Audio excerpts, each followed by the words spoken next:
सरकारी टंका को पानी भली खर्च करुछंती सचिव भिके पांजान। सरकारी कल को व्यवहार करी पांजान करुछंती निजकु लॉन्च। आज नहले काली पॉलिटिक्स रे पाद देबे भिके पांजान। दर्शक बंधु, लोकों को सेवा पछरे सचिव भिके पांजान कर रही बड़ प्लान। ओडिशार 4.5 कोटी लोक ताहा बुझी साइलेनी।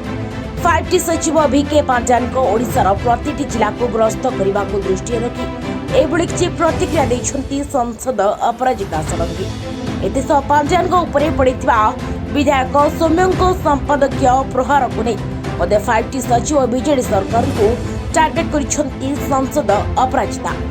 से कहिसंती जे सौम्य रंजन पटनायक जणे वरिष्ठ विधायक और अभिज्ञ लोक बहुत किछि जिनिस से जानती, बहुत ज्ञानी लोक जेउटा से कहते राज्य सरकार कर्तव्य और विजु जनता दल कर्तव्य से सब कथा को गुरुत्व देवे कथा तापर विचार करिवार आवश्यक रही। सौम्य बाबू ठीक बाटरे विजु जनता दल को लेकिन जीवाक चाहते बोली कहते अपराजिता। सचिव स्तर जड़े सरकारी कर्मचारी को एंटाइटलमेंट अनुसार सिक्यूरीटी मिलवा कथा, किंतु पांजानकर किछि एंटाइटलमेंट नाही। सरकारी टंका खर्च कराई सरकारी कल को व्यवहार करी ए सचिव स्तर कर्मचारी निजको लॉन्च करुछंती बोली अपराजिता मंतव्य रखिबा सह बीजेडी सरकार को टार्गेट करछंती। एपटे बीजेडी विधायक सौम्य रंजन पटनायक निज लिखनी मुनरे सचिव भिके पांजान को करछंती बारंबार टार्गेट। केतेबेले माँ माटी मातृभाषा मोबाइल और मदमुक्त ओडिशार 5टी मो